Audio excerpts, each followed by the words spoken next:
So we're here today as a protest rally in support of Sarah Chambers, who on Thursday before spring break, the day before they had furloughed us, and they being our unelected school board CEO Forrest Claypool and our Mayor Emanuel, had given Sarah a letter via email that stated that she had been suspended with pay but was told to report to home until an undetermined amount of time, pending an investigation hearing.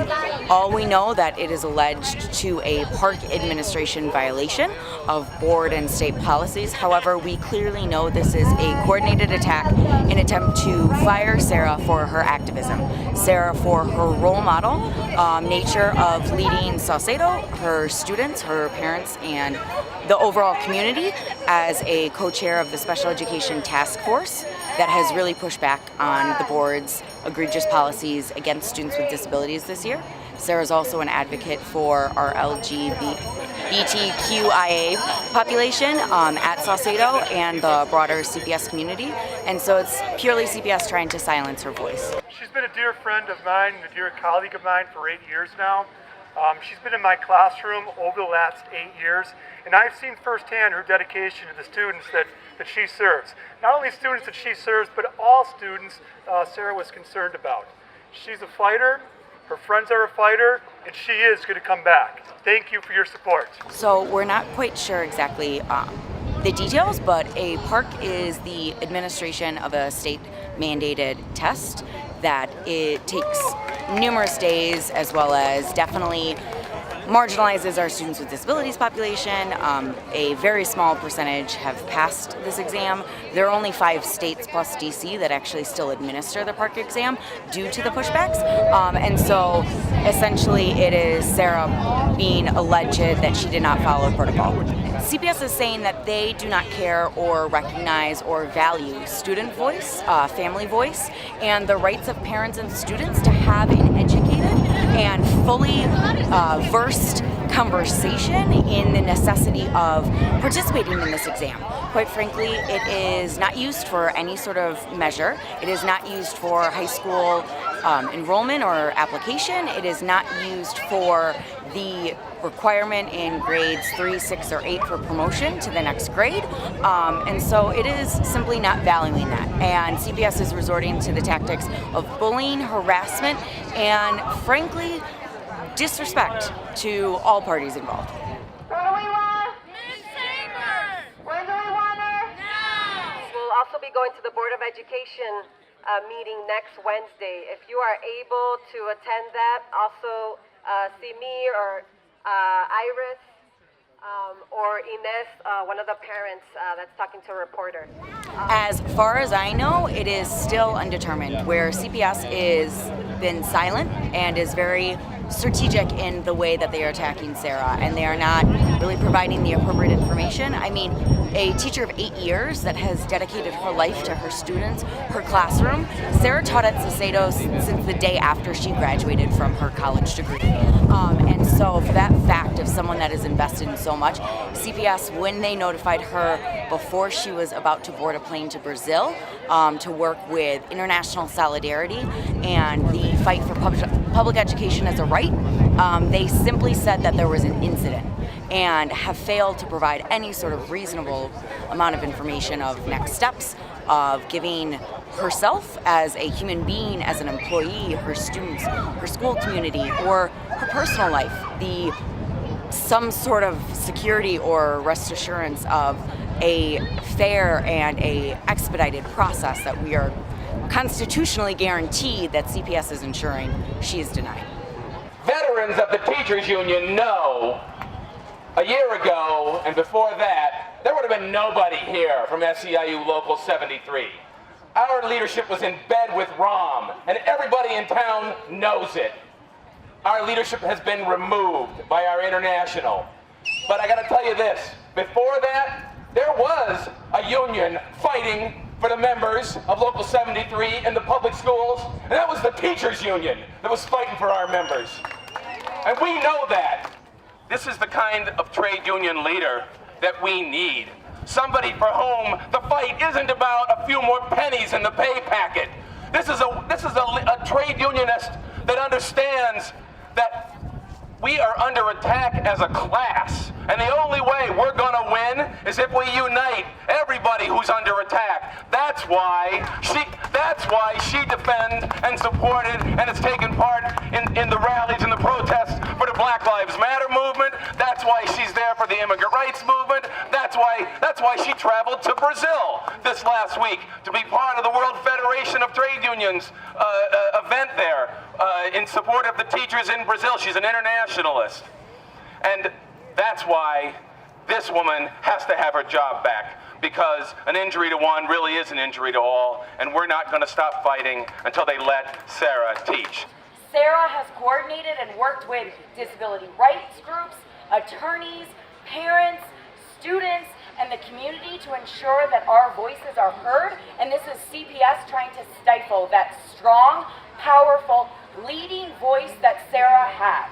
Do not get it confused on who is the criminal, on who is unfit to serve. It is our unelected school board, our CEO, Forrest Claypool.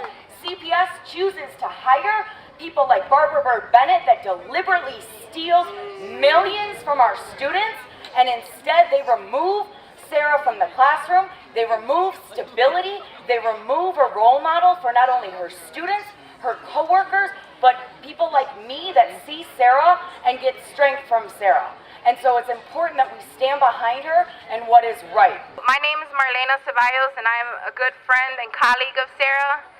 If it wasn't for Sarah, to be honest, I probably wouldn't be a teacher. Sarah is someone who goes above and beyond her job. She works relentlessly and tirelessly. She never stops working for her students. She fights and advocates for the rights of the LGBTQ community and the special ed students. She ensures that they have all of the minutes that they need and that justice is done for them. And just because she's not afraid to fight, it doesn't mean that she's the only one. What they're doing to Sarah is a symbol of what they want to do to all of us. She's just the one that's not afraid to get up and speak out against the board and speak out against the injustice that is done to these students. So Sarah is just a symbol of the teachers that are hiding, that are too afraid to speak out. So in order for them to target Sarah, it's wrong. And that's why we need to continue this fight to get Sarah back in the classroom where she belongs immediately. We cannot wait another day. Our students cannot wait another day. Is CPS listening to the community? No. Are they listening to the parents? No. Teachers? No. Students? No. CPS is not listening to us because they have an appointed Board of Education that Mayor Emanuel runs.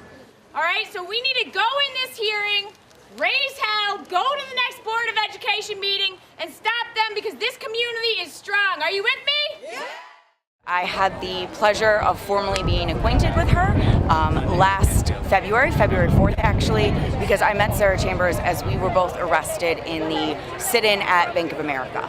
And so we had quite a few hours together in the jail, and Sarah is purely an exemplary model of, if I ever had children, who I would want to teach my children and who I want to be around and aspire to ultimately be.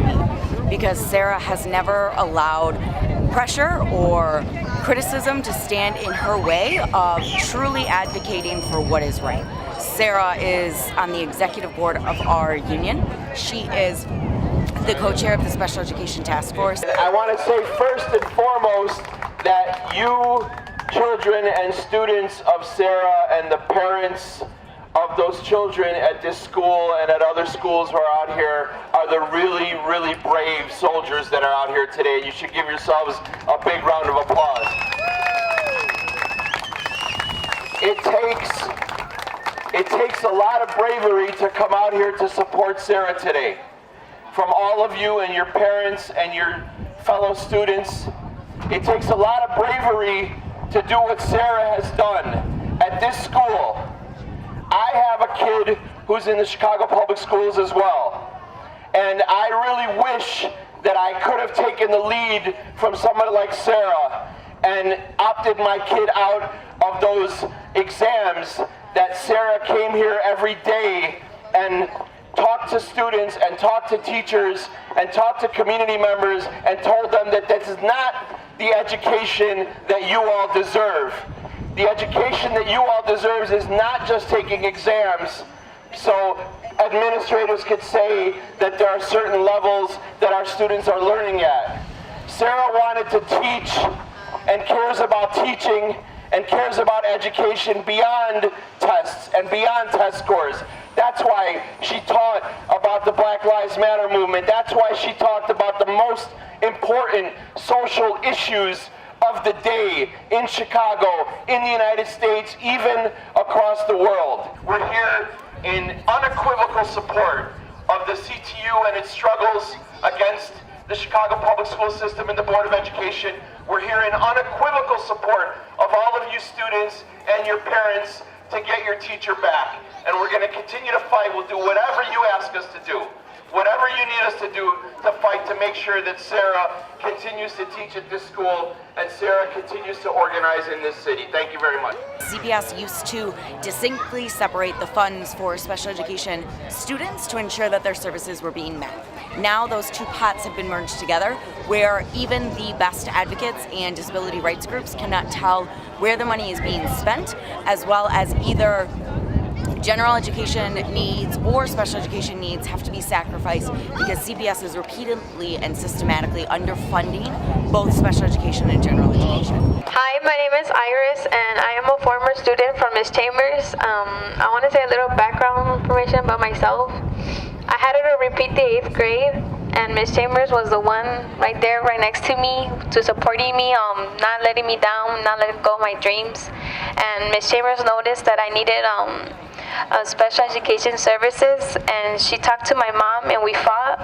And Ms. Chambers made me feel good about myself and the rest of the students.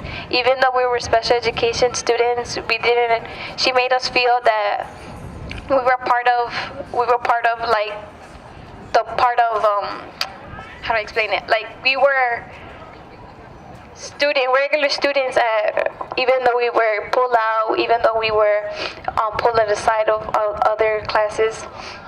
And Ms. Chambers is an amazing teacher. Even though I'm not in Saucedo, she still helps me out whenever I need in high school. She's helping me out for colleges. Even though I'm a sophomore, she's giving me all her support that she'll give me. And Ms. Chambers is like a second mother to me, and I really love Ms. Chambers and on the bottom of my heart. And Ms. Chambers, I want Ms. Chambers to come back because I have a lot of students telling me that they need her back, and it's really hard for them not being in those big classes. They need her to go to where Ms. Chambers is teaching at, and I really feel bad for these students because Ms. Chambers, she loves her students at the bottom of my heart, and I know it.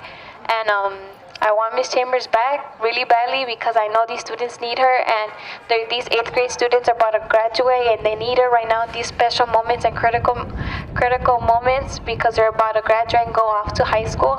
And I really want Ms. Chambers to come back. Thank you. Let Sarah teach! Let Sarah teach! One of our union members created the petition in support of Sarah.